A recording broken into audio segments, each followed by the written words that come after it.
صرف اللہ کا بندہ بننا چاہتے ہیں 3 مقابلے کرنے پڑیں گے. سب سے پہلے کس سے مقابلہ کرنا ہوگا؟ اپنے نفس سے. وہ جو کل شعر سنایا تھا کہ مسجد تو بنا دی شب بھر میں ایما کی حرارت والوں نے، من اپنا پرانا پاپی ہے برسوں میں نمازی بن نہ سکا. کوئی شخص رشوت پیش کر رہا ہے، حرام شے ہے، نفس کیا کہتا ہے؟ لے لو. کہتا ہے کہ نہیں؟ اور بڑی پٹیاں پڑھاتا ہے کہ یہ سارا تقویٰ کا حیضہ تمہیں ہو گیا ہے، فلاں حاجی ہے، فلاں وہ ہے، وہ بھی لیتا ہے. اور فلاں ضرورت رکی پڑی ہے، بچے کی فیس نہیں گئی ہے، بیوی کو اتنا عرصہ ہو گیا ساڑی کی فرمائش کرتے ہوئے ساڑی نہیں خریدی گئی ہے. یہ ساری پٹی پڑھائے گا نفس کے نہیں. اب اگر آپ مقابلہ کر سکتے ہیں نفس کا تو بچیں گے، مقابلہ نہیں کر سکتے مار کھا جائیں. یہی ہوگا کہ نہیں؟ اذان کا وقت آ گیا، اذان سن لی آپ نے، لیکن پھر نفس نے کہا ابھی اور سو، آپ نے کروٹ لی اور کپڑا خوب ٹھیک کیا اور غین ہو گئے. اگر آپ اس نفس کے تقاضے کو اس وقت رد کر سکتے، طاقت آپ میں اتنی ہوتی تو آپ کھڑے ہوتے مسجد کی طرف جاتے. گویا کہ بندگی رب کے لیے سب سے پہلا جہاد کس سے کرنا ہوگا؟ نفس. اچھا نفس اکیلا نہیں ہے، اس کے پیچھے ایک بہت بڑا بدماش ہے، وہ شیطان لعین.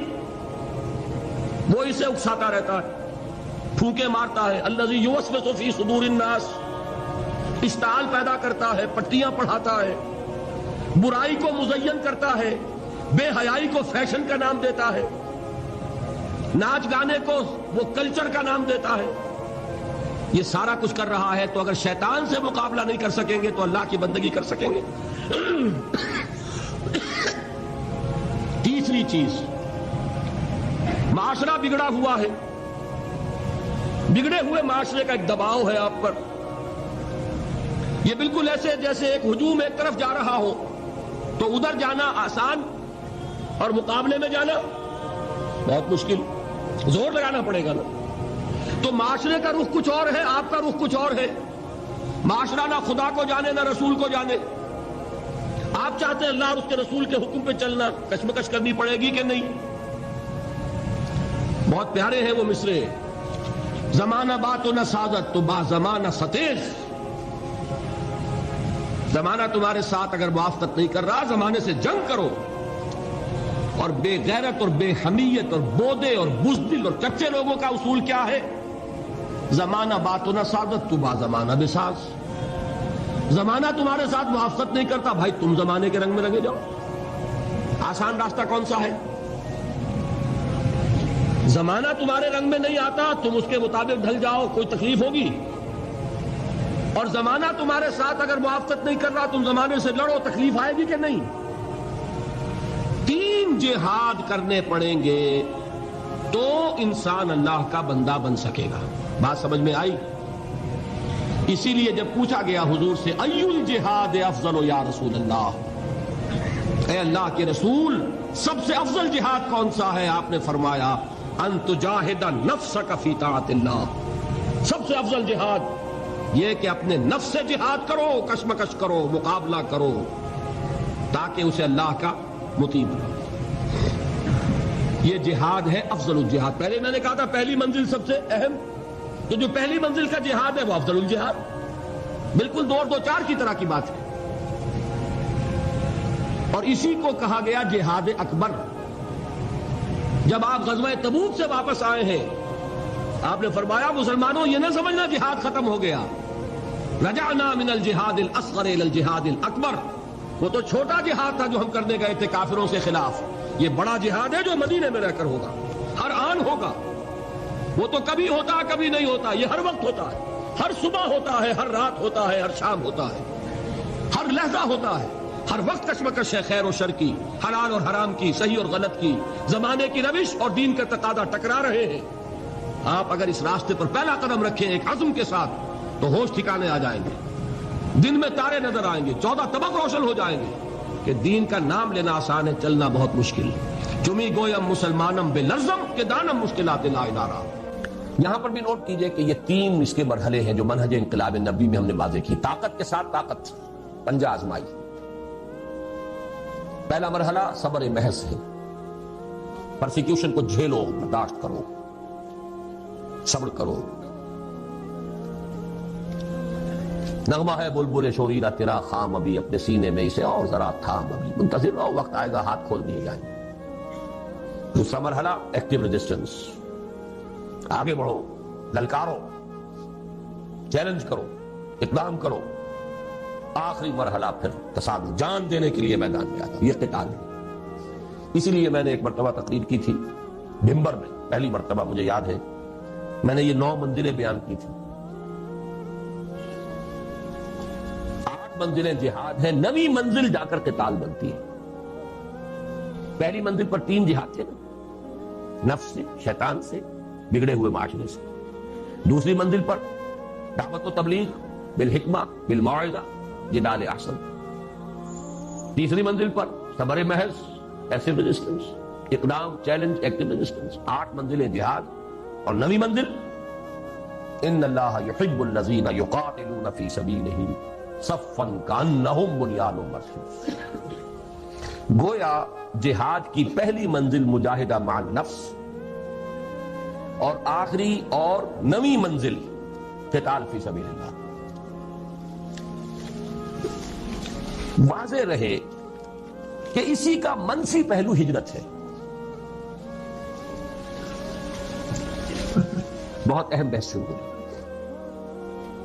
جیسے اسلام کا منفی پہلو اطاعت کا تقویٰ ہے، حکم مانو، حکم پر عمل کرو، اطاعت.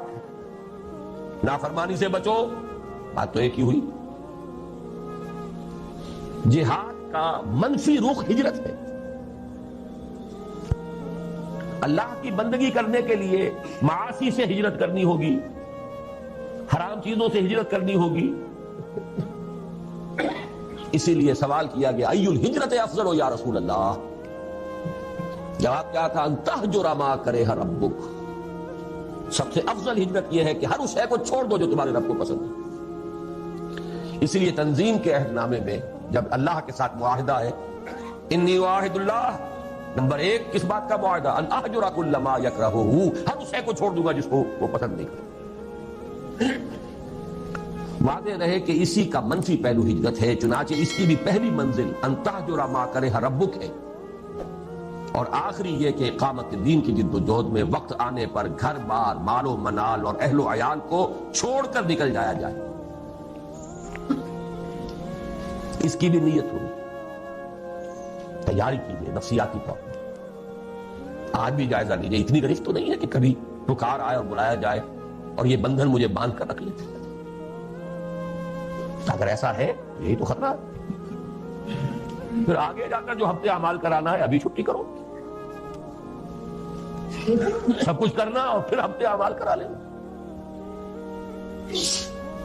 آپ کو معلوم ہے جنہوں نے ہجرت نہیں کی تھی، سورہ نساء میں کتنی اہم بحث آئی ہے.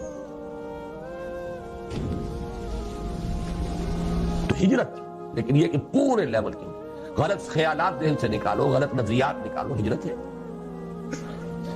غلط صحبت کو چھوڑو، ہجرت ہے. نخلہ و نطر کو من یفجر، ہجرت ہے. دوستیوں کو چھوڑو، ہجرت ہے. محبتوں کو کاٹو اس تلوار سے، ہجرت ہے. تو جیسے جہاد، جیسے سانس ہے اس کی آمد و شد، آنا اور جانا، اسی طرح جہاد اور ہجرت ہے. کچھ لوگ جو ہے وہ اصطلاحی مفہوم لے کر اور نہ معلوم کہاں سے کہاں، جب نیت میں فتور ہو، کام چوری ہو تو خوہ بدرہ بہانا ہے بسیار.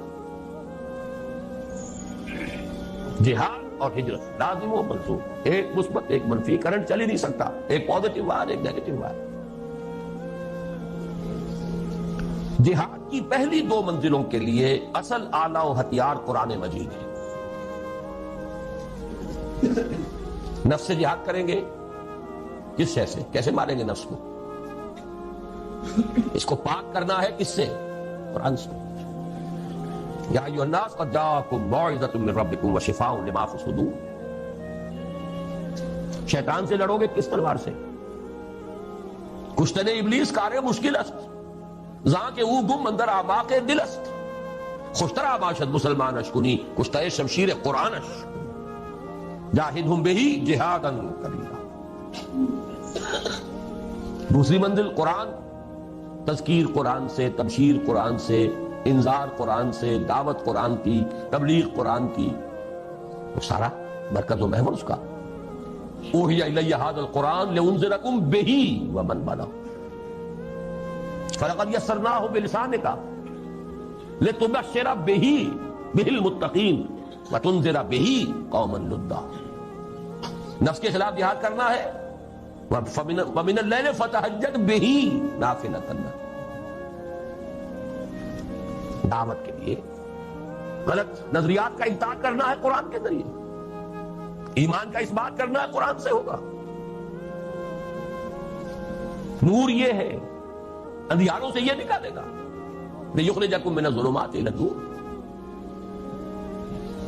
فَآمِنُوا بِاللَّهِ وَرَسُولِهِ وَالنُّورِ الَّذِي أَنزَلْنَا وَجَاهِدْهُمْ بِهِ جِهَادًا كَبِيرًا.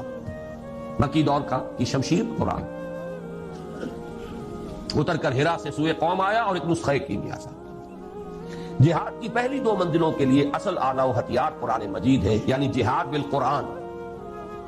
چنانچہ جو مجاہدہ مع النفس کا مؤثر ترین ذریعہ ہے قرآن کے ساتھ قیام اللیل یا تہجد، اور دعوت و تبلیغ کا پورا عمل بھی قرآن حکیم ہی کی اساس پر اور اسی کے ذریعے ہونا چاہیے. یتلو علیہم آیاتہ ویزکیہم ویعلمہم الکتاب والحکمہ، سارا اساسی منہاج قرآن کے گرد گھوم رہا. تیسری اور آخری منزل عہد حاضر میں جہاد بالید کی موضوع ترین صورت فواحش و منکرات کے خلاف پرامن مظاہرے ہیں. صرف مظاہرہ نہیں، پکیٹنگ، گھیراؤ، جلاؤ نہیں، گھیراؤ نہیں ہونے دیں گے. بل حافظون لحدود اللہ، چلاؤ گولی، مار دو لوگوں کو. شہادت مطلوب و مقصود مومن، نمال غنیمت نقش الکشا. یہ میرا کل کا موضوع ہے، لیکن یہ کہ یہاں جہاد بالید، اسی کو نہیں المنکر بالید کہا ہے. من رأى منكم منكرا فليغيره بيده فإن لم يستطع فبلسانه فإن لم يستطع فبقلبه وذلك أضعف الإيمان. فمن جاهدهم بيده فهو مؤمن ومن جاهدهم بلسانه فهو مؤمن ومن جاهدهم بقلبه فهو مؤمن وليس وراء ذلك من الإيمان حبة خردل. لیکن نوٹ کیجئے، لیکن اس میں نوبت فقہائے کرام کی طے کردہ شرائط کے تحت قتال یعنی جہاد بالسیف تک بھی آ سکتی ہے.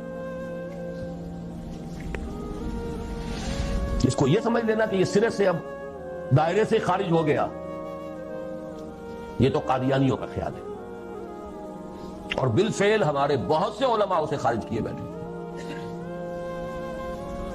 بڑے بڑے مفکرین خارج کیے بیٹھے.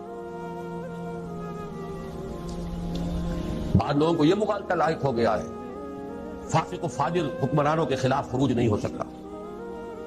یقیناً بعض ایسی احادیث ہے، لیکن دوسری احادیث بھی، جب ایک ہی حدیث سے آپ سارا مسئلہ نکالیں گے تو بڑی گمراہی میں آ جائے گی. من قال لا الہ الا اللہ دخل الجنہ، یہاں تو ایمان بالرسالت بھی ثابت نہیں ہوتا.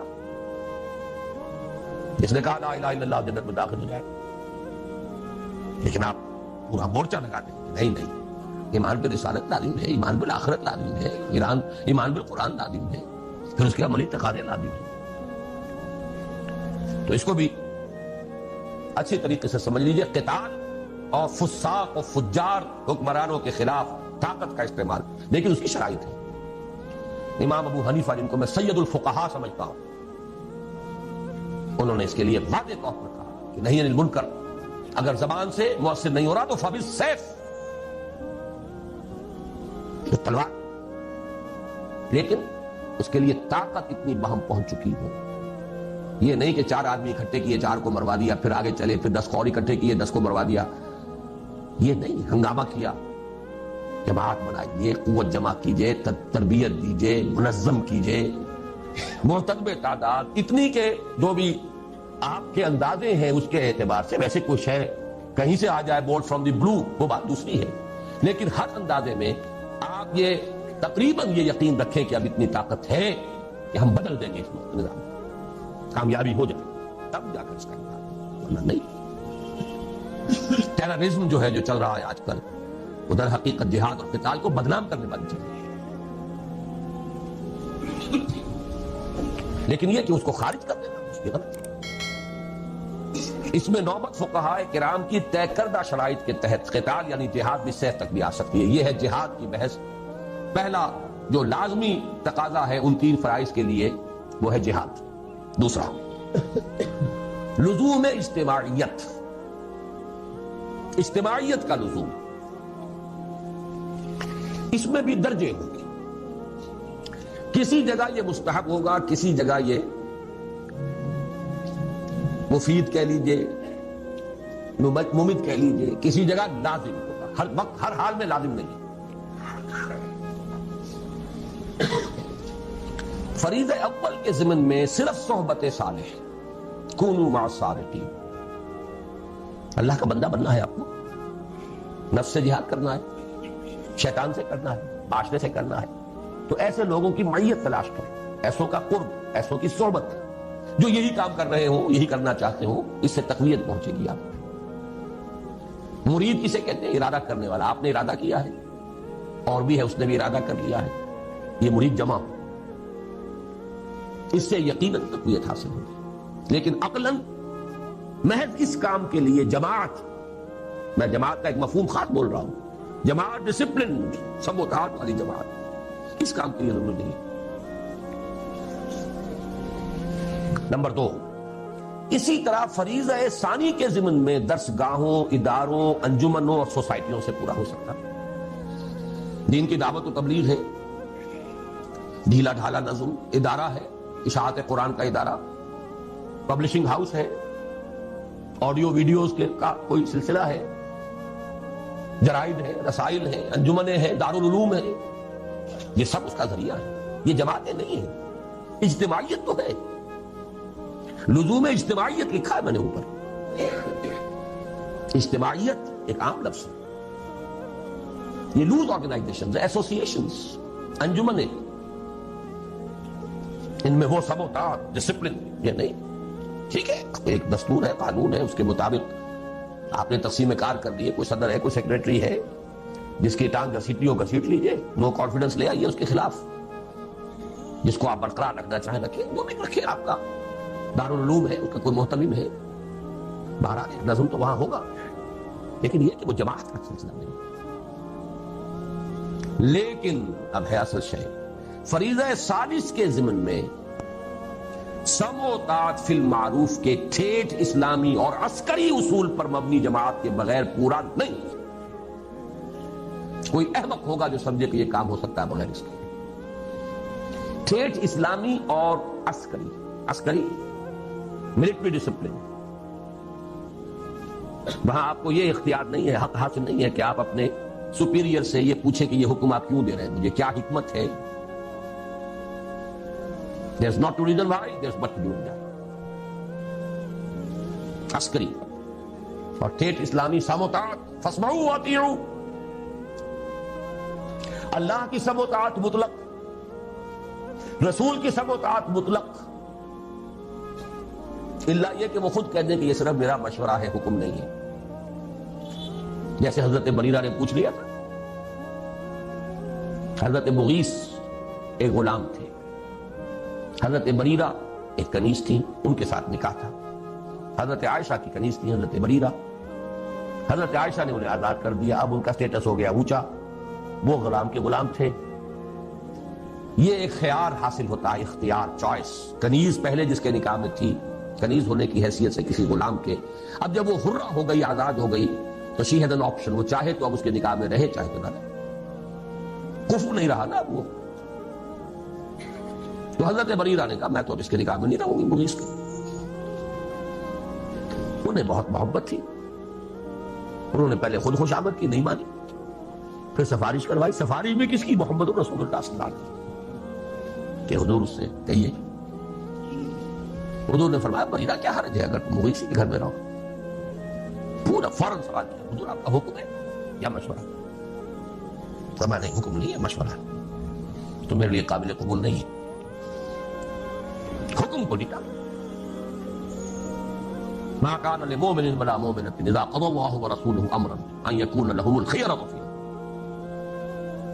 مشورے کو آپ سوچ سکتے ہیں، ٹھیک ہے، چوائس ہے. ایک عورت جانتی ہے کہ بیوی کی حیثیت سے اسے کیا فرائض ادا کرنے ہیں. ذہناً قلباً جس کو وہ قبول نہ کر رہی ہو، اس کے ساتھ وہ حقوق جو ہیں وہ ادا کر سکے گی کہ نہیں کر سکے گی. شی نوز اٹ بیٹر. حکم نہیں ہے، لیکن حکم ہو تو سم و طاعت مطلق، نو ایکسیپشن. آگے چل کر حضور کے بعد اب ہے فی المعروف، صرف ایک اس کے اندر ایکسیپشن ہوگی، اگر اللہ اس کے رسول کے واضح احکام کے خلاف کوئی بات ہے تو نہیں مانے. اس کی وضاحت میں بعد میں کروں گا کیونکہ مجھے آج ایک حدیث بھی ذرا آپ کو پڑھانی ہے. تو یہ لزوم اجتماعیت جو ہے، اس کا تقاضا فریضہ اول کے ضمن میں صرف صحبت صالح سے پورا ہو جاتا ہے، کونوا مع الصادقین. سیکنڈ لیول پر درس گاہوں، اداروں، انجمنوں اور سوسائٹیوں سے پورا ہو سکتا ہے. سم و طاعت والی جماعت ضروری نہیں، لیکن فریضہ ثالث کے ضمن میں سم و طاعت فی المعروف کے ٹھیک اسلامی اور عسکری اصول پر مبنی جماعت کے بغیر پورا نہیں ہو سکتا. یہی مراد ہے حضور کے ان الفاظ مبارکہ سے، آمرکم بخمس بالجماعت والسمع والطاعت والہجرت والجہاد فی سبیل اللہ. آپ یہ بھی کہہ سکتے ہیں میں نے پورا جو ہے یہ 2 گھنٹوں میں صرف اس حدیث کا درس دیا ہے آپ کو. جہاد اور ہجرت جڑے ہوئے بریکٹڈ، سم و طاعت جڑے ہوئے بریکٹڈ، جماعت پلس بریکٹ شروع، سم جمع طاعت بریکٹ بند، جمع بریکٹ شروع، بلکہ ضرب، یہاں جمع نہیں ضرب، بریکٹ شروع جہاد پلس ہجرت بریکٹ بند. اس حدیث کو یوں ذہن میں رکھیے. جماعت کون سی؟ سم و طاعت والی. یہ لازم و ملزوم ہے، بریکٹ ہے، سنو اور مانو. یہ کس لیے ہے؟ ضرب دینا ہے اس کو، وہ ہے ہجرت و جہاد. آمرکم بخمس بالجماعت والسمع والطاعت والہجرت والجہاد فی سبیل اللہ. تیسرا لزوم بیعت. وہ نماز کے لیے پاک، وضو کے لیے پاک پانی. بیعت جو ہے، ایک تو ہے بیع، وہ تو اللہ سے ہوئی، جان و مال اس کے حوالے، جنت رب کے امیدوار ہے. ایک ہے بیعت کسی انسان کے ہاتھ پر. وہ انسان رسول بھی تھے تو انسان تھے، ان کے ساتھ بیعت سم و طاعت مطلقاً. اب آپ کے بعد جو انسان ہے غیر معصوم ہے، چاہے وہ ابو بکر ہو، ان کے ساتھ سم و طاعت فی المعروف. بالکل میتھمیٹیکل سمجھیے چیز. لیکن بیعت کے ضمن میں بھی ایک ہی طرح کا تقاضا نہیں، یہ تینوں لیولز پر کچھ فرق ہو جائے. پہلے 2 فرائض کے ضمن میں بیعت سلوک کو ارشاد کی صورت میں کفایت کرتی ہے، لیکن یہ جو بیعت ہمارے ہاں چل رہی ہے، سلوک اور ارشاد کی بیعت، بہت اچھی بات ہے کہ اس کے لیے بھی لفظ بیعت استعمال ہوا، تاکہ معلوم ہو کہ یہ ہمارے دین کا ایک مستقل اس کی اصطلاح ہے، اس کا ایک فکر ہے. اور وہ بیعت عقبہ اولا کے ساتھ میں سمجھتا ہوں کہ اس کا ربط اور تعلق ہے. بیعت ارشاد، پہلی بیعت حضور نے یہی لی تھی، شرک نہیں کریں گے، چوری نہیں کریں گے، زنا نہیں کریں گے، تہمت نہیں لگائیں گے وغیرہ. اور جس نیک بات کا آپ حکم دیں گے وہاں معروف تھا. یہ پہلا درجہ تھا اس بیعت کا بھی. آج وہ بیعت ادرو قرآن صرف بیعت النساء ہے. یہ سلوک کی بیعت زنانہ بیعت ہے، یہ مردانہ بیعت نہیں ہے، زنانہ بیعت. غور کر لیجئے اس کو. قرآن حکیم نے وہی الفاظ دیے، حالانکہ سورہ ممتحنہ سن 6-7 میں نازل ہو رہی ہے. بیعت عقبہ اولا سن 10 میں، سن 10 نبوی، ہجرت سے 1.5-2 سال قبل لی جاتی. ایک فصل ہے 8-9 برس کا، لیکن وہی الفاظ جو بیعت عقبہ اولا کے تھے وہی قرآن میں آئے. بیعت النساء، یہ زنانہ بیعت ہے، مردانہ بیعت نہیں ہے. مردانگی تو چاہیے، وہ میدان میں جب آنا ہے. مردانہ بیعت وہاں رکھا ہے، وہ فرض خواتین پر نہیں. زنانہ بیعت لیکن ہے بیعت. اس کے بارے میں ہمارے ہاں وہ جو اہل حدیث مسلک کے لوگ ہیں وہ اس کی نفی کر دیتے، کوئی بیعت نہیں، اس کا کوئی اصول نہیں، کوئی اس کا ثبوت نہیں. غلط بات ہے. بیعت عقبہ اولا بیعت ہی یہی ہے، بیعت النساء بیعت ہی یہی ہے. بیعت ارشاد ہے، وہ بھی صحیح ہے، حق ہے، لیکن وہ بیعت جو مردوں سے مطلوب ہے وہ کچھ اور ہے. اگر یک قطرہ خونداری اگر مشتے پرے داری بے آبا من تو آمودم طریق شاہ بازی راہ.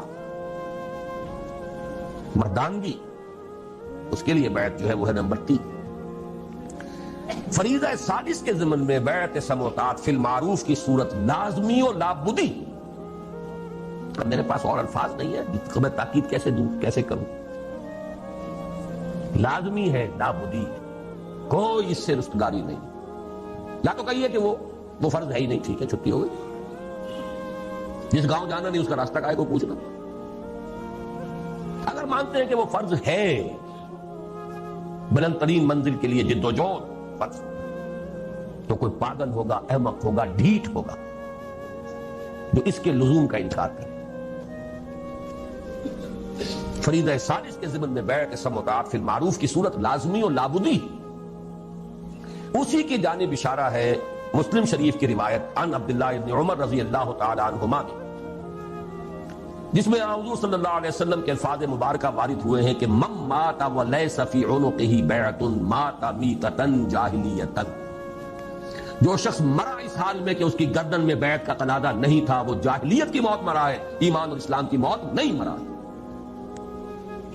جو لوگ اس بیعت ارشاد کو سمجھ لیتے ہیں کہ یہ تقاضا پورا ہو رہا ہے, وہ اپنے آپ کو دھوکہ دے رہے ہیں. یہ دوسری بیعت کا تذکرہ ہے. اس حدیث کے بارے میں بھی میرے جو الفاظ تھے اوریجنل ان میں میں نے تھوڑا سا اضافہ کیا. اس پر اصل میں مجھے متنبہ کیا تھا مولانا سید حامد میاں رحمۃ اللہ علیہ نے, جو ہمارے مستشارین میں سے تھے تنظیم کے.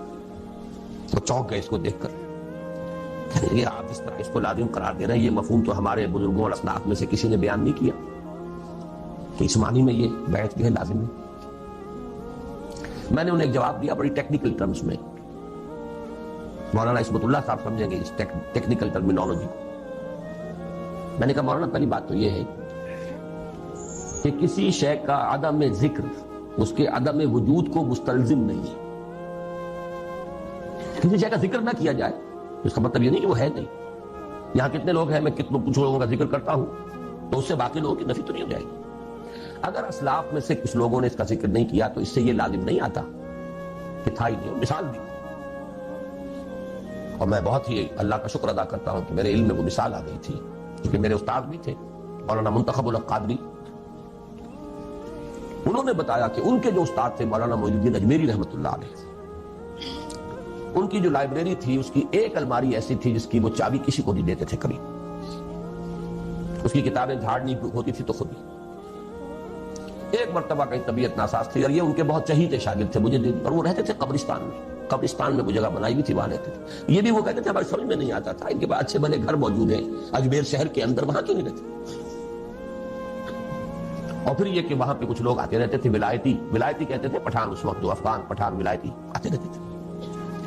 ایک دفعہ طبیعت ناساز تھی, انہوں نے فرمایا کہ تم ذرا میری الماری صاف کر. تو میں نے دیکھا اس میں رجسٹر تھا جس میں ان لوگوں کے نام درج تھے جنہوں نے ان سے بیعت جہاد کی ہوئی تھی, اور یہ شاگرد چہیتے ترین شاگرد, انہیں پتا بھی نہیں.